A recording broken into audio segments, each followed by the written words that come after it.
Bonjour chers amis, chers frères, on est tellement heureux de pouvoir faire cette nouvelle capsule, cette nouvelle vidéo et de pouvoir avec vous chanter de tout notre cœur, partager la parole de Dieu.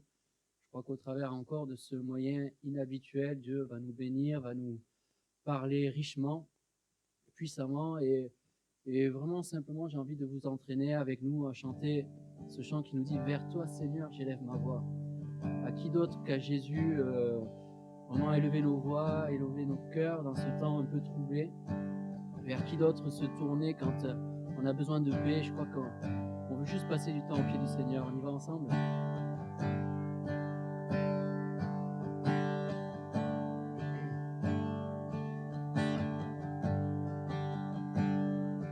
Vers toi, Seigneur, j'élève ma voix pour t'adorer,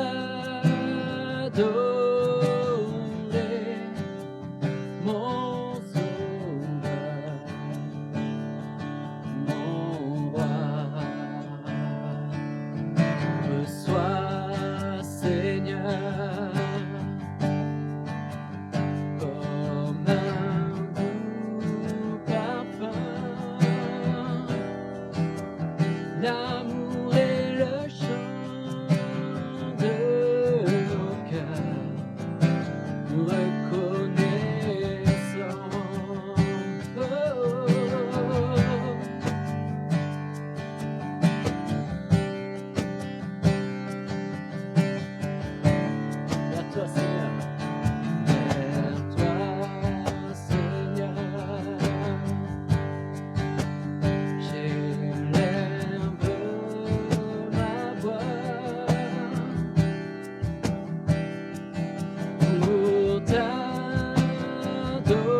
force, dans mes faiblesses, secours, dans mes tempêtes, ma force, dans mes faiblesses, secours, dans mes tempêtes, on reprend ma force, dans mes faiblesses, secours, dans mes tempêtes, force, dans mes faiblesses, secours, dans mes tempêtes.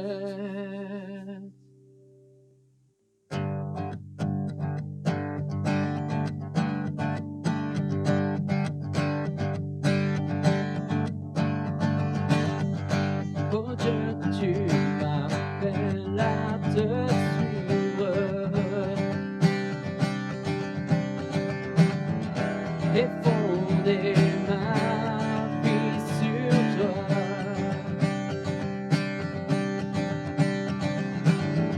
Je sais que tu peux reconstruire ce qui fut brisé en moi. Oh, oh, tu es ma force et mon appui, tu me relèves, me rétablis. Jésus, tu donnes un sens à ma vie. Tu te révèles et me conduis, jamais ne me laisse ou m'oublie. Tu me rappelles, oh, qui je suis. Oh Dieu, tu m'appelles à te servir. Oh Dieu, tu m'appelles à te servir, accomplir tes plans pour moi. Vers dans ta grâce,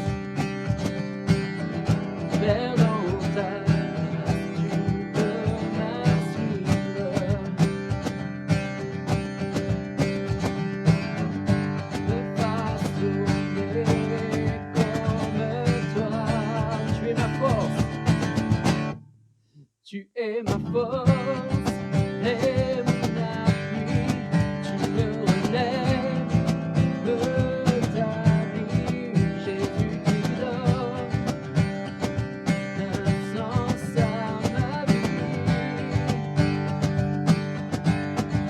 Tu te révèles et me conduis, jamais ne me laisse ou ne m'oublie. Tu me rappelles qui je suis. Dans ta force, dans mes faiblesses, force, dans mes faiblesses, secours, dans mes tempêtes, force, dans mes faiblesses, secours, dans mes tempêtes, ma force, dans mes faiblesses, secours, dans mes tempêtes, force, dans mes faiblesses, secours, dans mes tempêtes. Tu es ma force et mon appui. Tu me relèves, me rétablis. Jésus, tu donnes un sens à ma vie. Tu te révèles et me conduis, jamais ne me laisse ou ne m'oublie. Tu me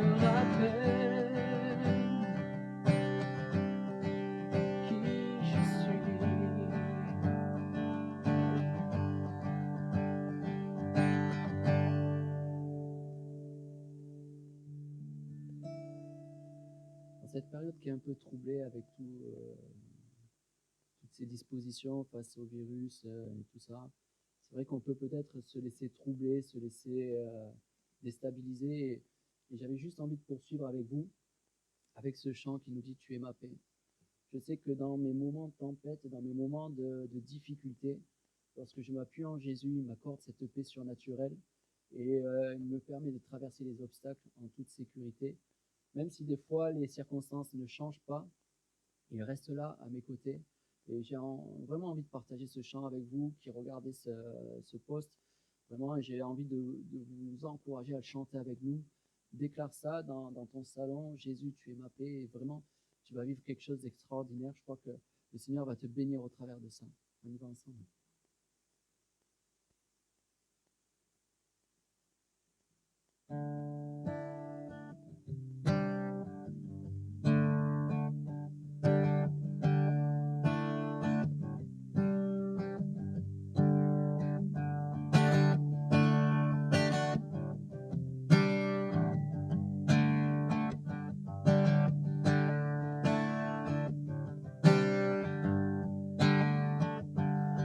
La mer semble agiter,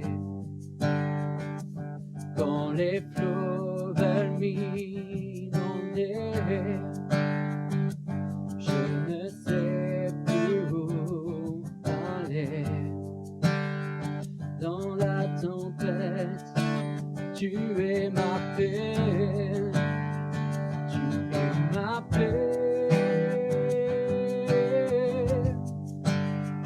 Tu es ma paix, tu es ma paix, tu es ma paix. Dans la mer semble agiter, quand les flots veulent m'inonder, je ne sais plus où aller. Mais toi, Jésus, tu peux me guider. Tu es ma paix, tu es ma paix, tu es ma paix.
Jésus, tu es si grand.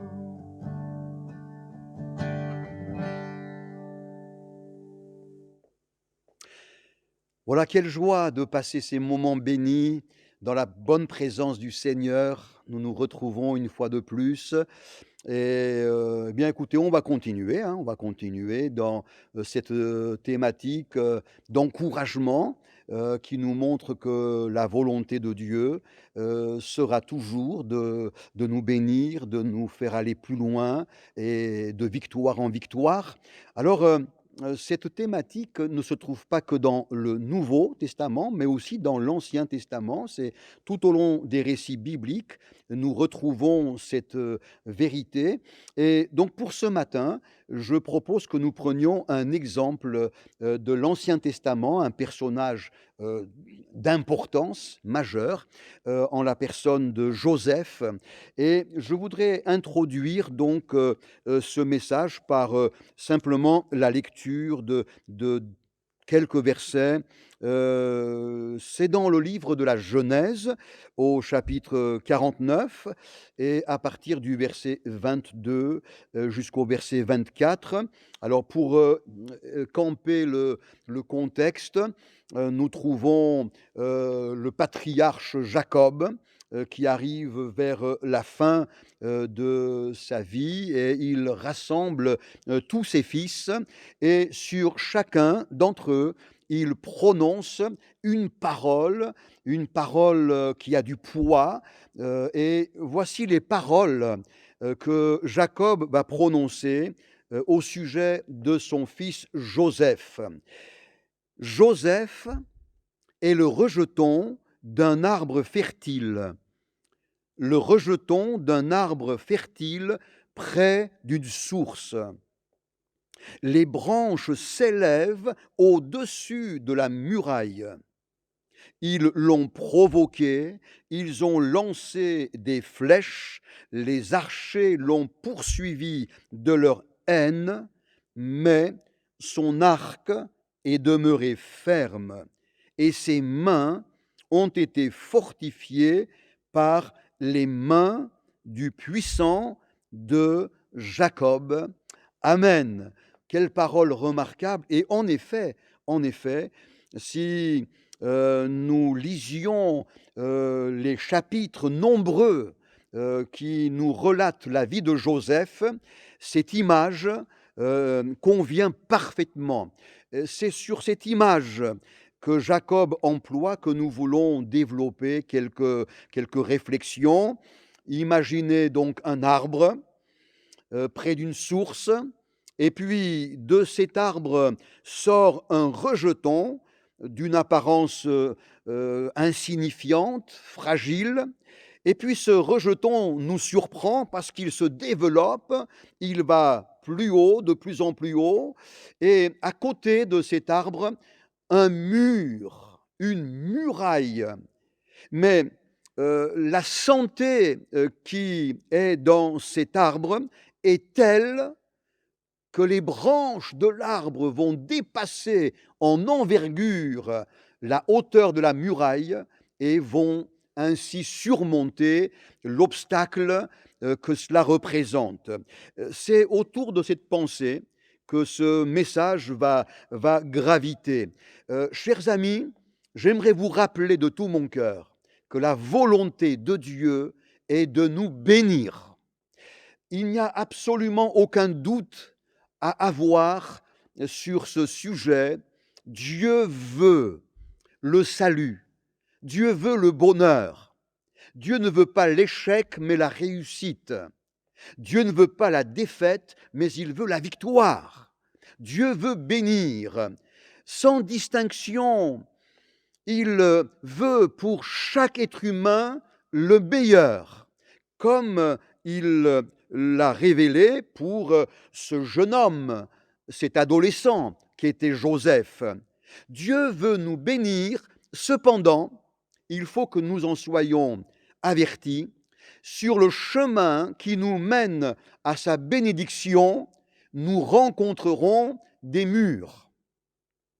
Des murs qui vont s'insurger sur notre parcours et devant lesquels nous pourrions être impressionnés, intimidés et finalement sombrer dans le défaitisme.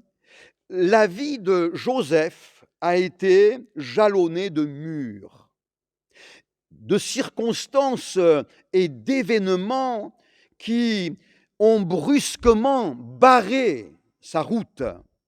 Mais lorsque nous lisons l'histoire de cet homme, par la foi qui habitait son cœur, il a pu surmonter tous ces murs, il a été plus haut et plus loin que les obstacles qui se sont manifestés en chemin. Oh, des murs, Joseph en a rencontré beaucoup. Des obstacles qui en auraient découragé plus d'un. Très tôt, Joseph a rencontré la trahison. La trahison. La trahison de ses proches, de ses propres frères. Être l'objet de trahison, de complots concertés pour nuire. Quel mur! Et puis, quelque temps plus tard, Joseph va rencontrer le mur du mépris, puisque emporté loin de sa famille et de ses racines, voici Joseph en Égypte, il est là comme un esclave, il est sur le marché des esclaves, et un Égyptien vient, et pour 20 pièces d'argent, 20 cycles, pour 20 cycles, un prix inférieur même au prix d'un animal, il va être vendu comme esclave de Potiphar, l'Égyptien, le mépris. Et puis, il va, dans le cours des événements, rencontrer un troisième obstacle qui aurait pu être fatal. L'épouse de Potiphar va l'accuser faussement, le mur de la calomnie. Et puis, il va passer outre ce mur et il va rencontrer un autre mur, l'ingratitude et l'oubli. On pourrait continuer ainsi, mais cette description est là pour nous montrer que sur le chemin de ce jeune Joseph, à qui Dieu avait annoncé de grandes bénédictions en perspective, les murs n'ont pas manqué. Ils se sont brusquement élevés pour décourager la foi de ce jeune homme, mais Joseph, par la grâce et le secours de Dieu, a été rendu capable d'aller plus loin, d'aller plus loin. Que les murs que tu rencontres dans ta vie ne te découragent pas. Frères, sœurs, chers amis, que les obstacles, que les vents contraires qui viennent te menacer ne t'arrêtent pas, ne viennent pas à bout de ta persévérance. Quelqu'un est là qui veut te donner la capacité surnaturelle d'aller plus loin et plus haut que les obstacles rencontrés. J'aimerais citer quelques qualités qui, chez Joseph, lui ont permis d'aller plus loin que les murs. La première qualité qu'il a puisée dans sa relation avec Dieu, c'est qu'il a été capable de ne pas répondre à la provocation. Son père, Jacob, dira, nous l'avons lu, ils l'ont provoqué. Ils ont lancé des flèches. Les archers l'ont poursuivi de leur haine. La provocation. N'entrons jamais dans le mécanisme destructeur de la provocation. Ce processus de la provocation nous enfermerait sur nous-mêmes. Notre âme se remplirait d'amertume, de colère, de sentiments de rejet à l'encontre de telle ou telle personne. La rancune gangrénerait notre cœur. Nous perdrions notre joie, notre paix, notre équilibre, notre bonheur. Le processus de la provocation nous plongerait dans un état nous interdisant l'accès à la bénédiction. Il y a eu les murs dont je viens de parler, trahison, mépris, calomnie, oubli. Ces murs étaient extérieurs à Joseph, mais ils auraient pu provoquer des murs dans le cœur de Joseph. Je suis persuadé que les murs les plus redoutables, ce sont les murs qui se trouveraient au fond de notre cœur. Des murs d'inimitié, des murs de grief, des murs que nous construirions intérieurement à l'égard de telle ou telle personne. Le refus de pardonner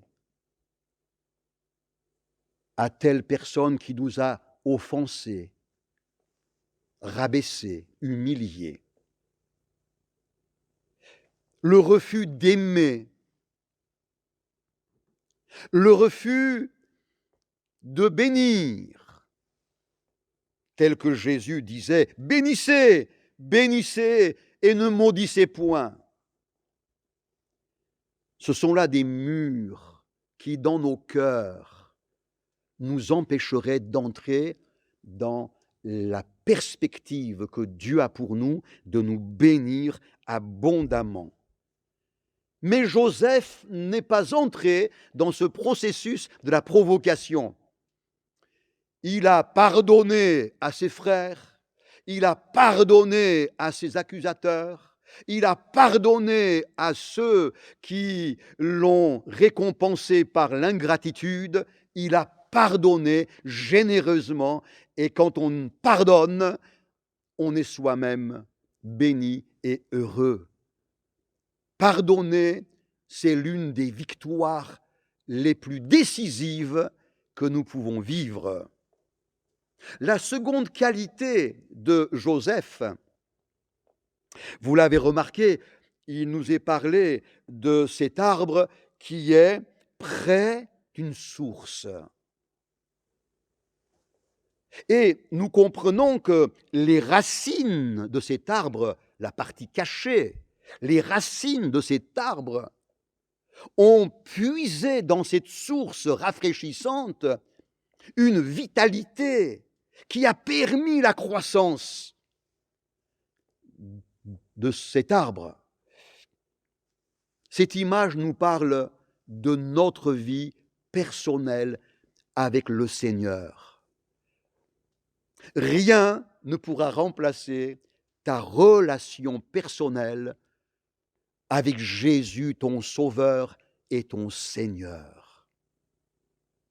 Les moments les plus précieux, ce sont les moments où les racines de notre âme peuvent se plonger dans la présence de Dieu, dans son amour qui guérit, qui console, qui restaure.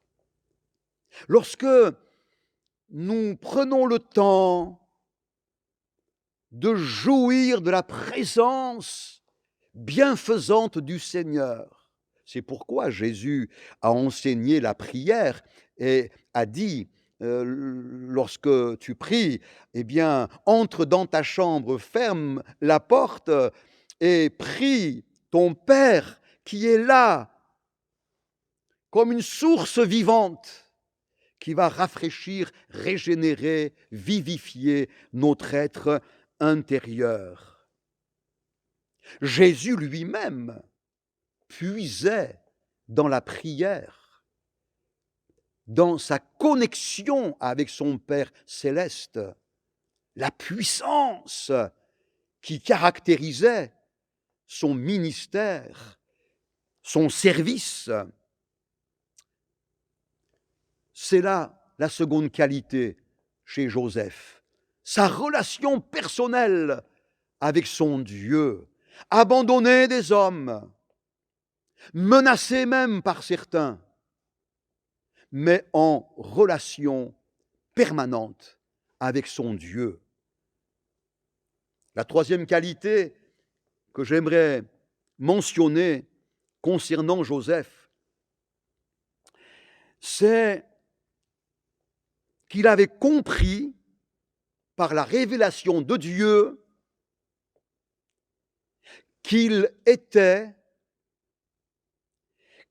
et qu'il possédait une légitimité dans le plan de Dieu pour sa vie. Dieu s'était personnellement révélé à Joseph. Dieu lui avait dit d'une manière directe, j'ai un plan pour toi. Tu as une place dans mes projets, tu as du prix à mes yeux. Donc Joseph savait qu'aux yeux de Dieu, il était quelqu'un. Il avait une identité. On observe chez beaucoup de nos contemporains une recherche permanente d'identité ou d'identification. C'est pourquoi on a tous des modèles. La société nous présente et nous propose des modèles dans le domaine de l'art, de la musique, de la chanson, dans le domaine du sport. Il y a des modèles. Beaucoup aimeraient dribbler comme Neymar, courir comme Mbappé, n'est-ce pas? Il y a des modèles. La société nous propose des modèles. Beaucoup aimeraient chanter comme Céline Dion. On est en recherche de modèles pour essayer de nous identifier à des personnalités qui sont comme des repères auxquels on s'accroche. Mais Joseph n'avait pas besoin de recourir à de tels artifices parce qu'il savait qui il était dans le cœur de Dieu. Et j'aimerais vous dire, chers amis, et vous rappeler, frères et sœurs, que dans l'évangile que Dieu nous propose, il y a cette grâce immense de recevoir une identité, un statut, une légitimité. Être enfant de Dieu, c'est une identité qui comble notre cœur. Être disciple de Jésus-Christ, c'est une identité. Et cela nous donne une légitimité. Ce que nous sommes en Jésus remplit notre cœur et nous comble parfaitement. Jadis, nous étions des pécheurs perdus. Un jour, nous avons rencontré Christ, nous lui avons donné notre cœur, il a pardonné nos péchés, a fait de nous de nouvelles créations, et nous savons qui nous sommes aujourd'hui, des pécheurs sauvés par grâce, enfants du Père céleste. Et permettez-moi de dire qu'être enfant de Dieu, c'est quelque chose. La Bible nous montre que l'enfant de Dieu est comme la prunelle de l'œil de son Père céleste. La Bible nous montre toute l'attention dont Dieu entoure ses enfants, toute la provision, toute la fidélité, toute la sollicitude que Dieu exprime en faveur de son enfant. Alors, pour tous ceux qui sont enfants de Dieu, réjouissez-vous, bénissez le Seigneur. Et pour d'autres qui ne sont pas pleinement certains de l'être, eh bien vous pouvez le devenir en acceptant Christ dans votre cœur. Vous devenez enfant de Dieu. Quel statut, quelle identité. C'est ainsi que Joseph a pu aller plus loin, toujours plus loin. Malgré les attaques, les mensonges, les injustices, les yeux fixés sur son Dieu, il a élevé ses branches plus haut que les murailles, il a vaincu, il a progressé, et il est allé plus loin. Et plus loin, c'était tout simplement la destinée que Dieu avait pour lui. Et j'aimerais, chers amis, terminer sur ce point.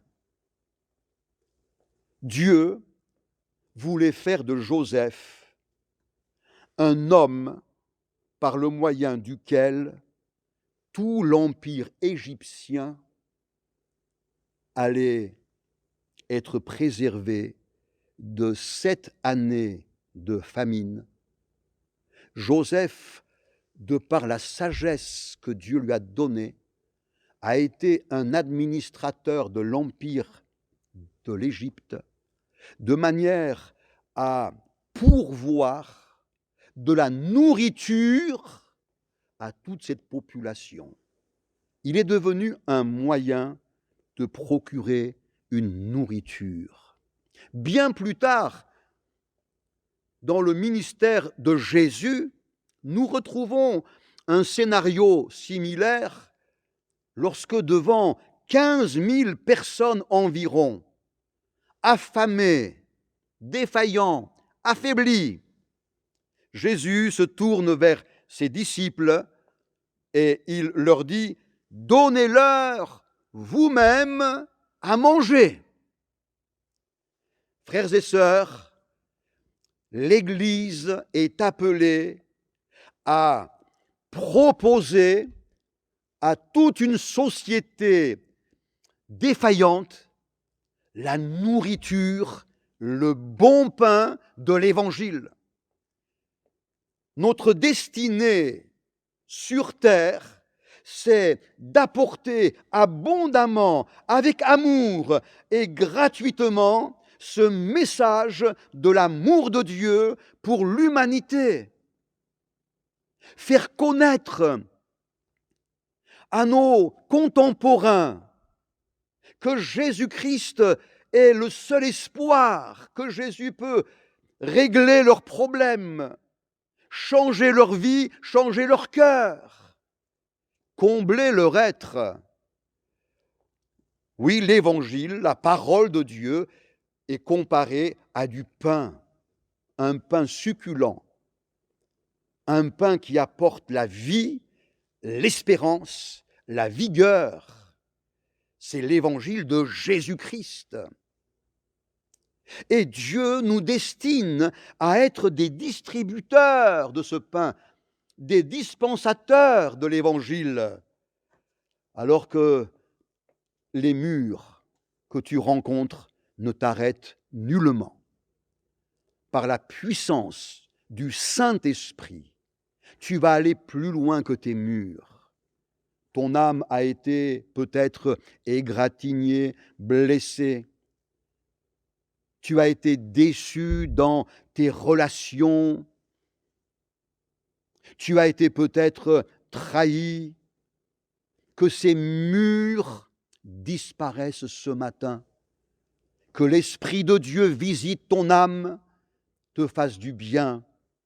Que tu puisses plonger dans la présence de Dieu, la fraîcheur et l'encouragement, afin que vous et moi, nous tous, croyants, nous puissions apporter à ce monde affamé le bon pain de l'Évangile. Voulez-vous que nous prions ensemble quelques instants? Seigneur, un grand merci parce que, en dépit des murs qui peuvent barrer notre chemin, tu nous assures de ta présence et de ton aide, et tu nous donnes, par le Saint-Esprit, la capacité d'aller plus loin que les murs. Alors que nous prions ensemble, Seigneur, avec tous ces amis dans leur demeure, nous invoquons ton nom, nous nous tournons vers toi. Je crois que des murs tombent, que des obstacles disparaissent. Je crois que ton Saint-Esprit visite tous ces amis, Seigneur, afin qu'ensemble, nous puissions aller plus loin et entrer dans les plans que tu as pour nous. Le pain de vie que nous avons trouvé en toi, Jésus, nous voulons le distribuer et le faire connaître autour de nous. Aide-nous en cela, s'il te plaît. Dans le nom de Jésus, Amen. Amen. Alors on va terminer avec ce chant qui nous dit « Jésus, je te suivrai ». On va déclarer ça de tout notre cœur, de toute notre force. Vraiment, je vous invite à le chanter avec nous. On y va ensemble, dans la joie, quand le soleil m'inonde, sur les monts, ta présence abonde. Jésus, je te suivrai.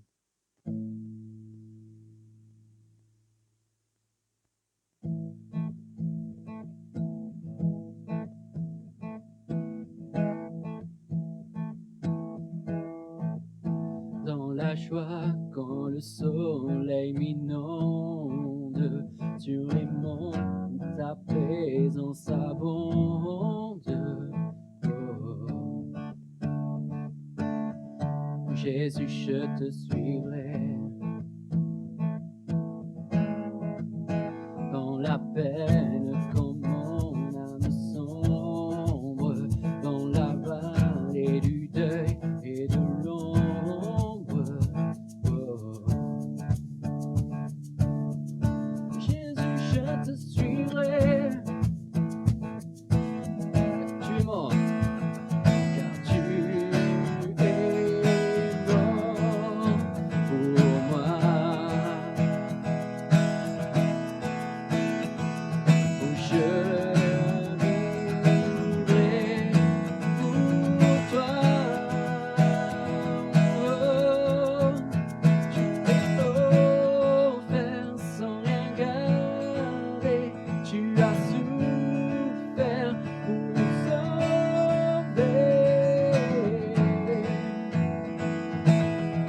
Jésus, je te suivrai. Je t'aimerai jusqu'à la vie. Je servirai malgré le prix. Jésus, je te suivrai.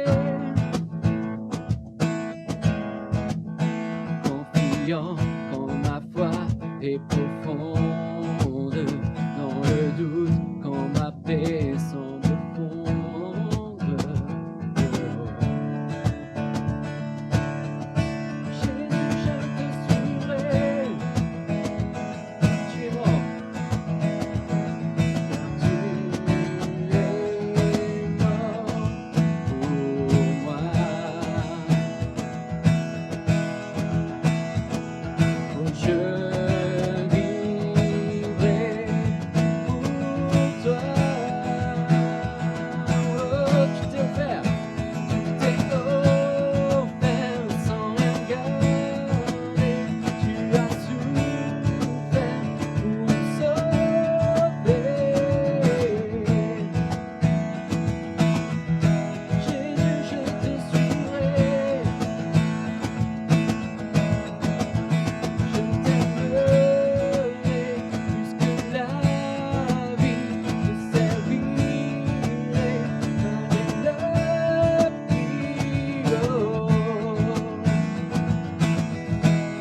souffert pour nous sauver.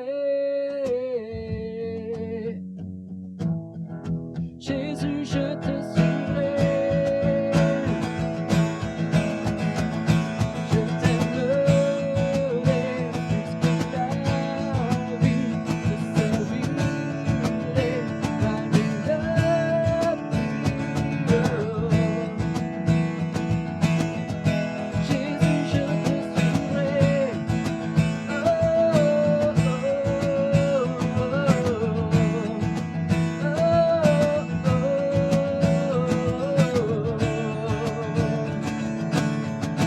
Jésus, je te suivrai.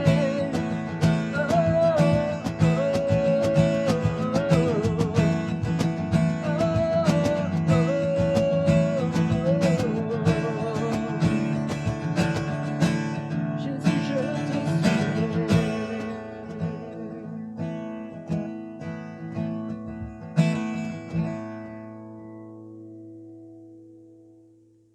Voilà, merci d'avoir suivi ce temps avec nous. Et avant de vous laisser, je vais juste vous inviter à rester connectés, à suivre nos émissions. Donc, n'hésitez pas à vous abonner à la chaîne YouTube, à rester connecté sur Facebook ou directement sur le site monégliseanime.fr. Voilà, on va diffuser vraiment de belles choses tout au long des semaines à venir. Et puis, si jamais vous avez besoin peut-être de discuter avec quelqu'un, vous avez besoin de plus de renseignements ou de quoi que ce soit, n'hésitez pas à regarder dans la description, il y aura tous nos contacts pour téléphoner ou envoyer un petit mail. Voilà, on attend de vos nouvelles et je vous dis à très bientôt.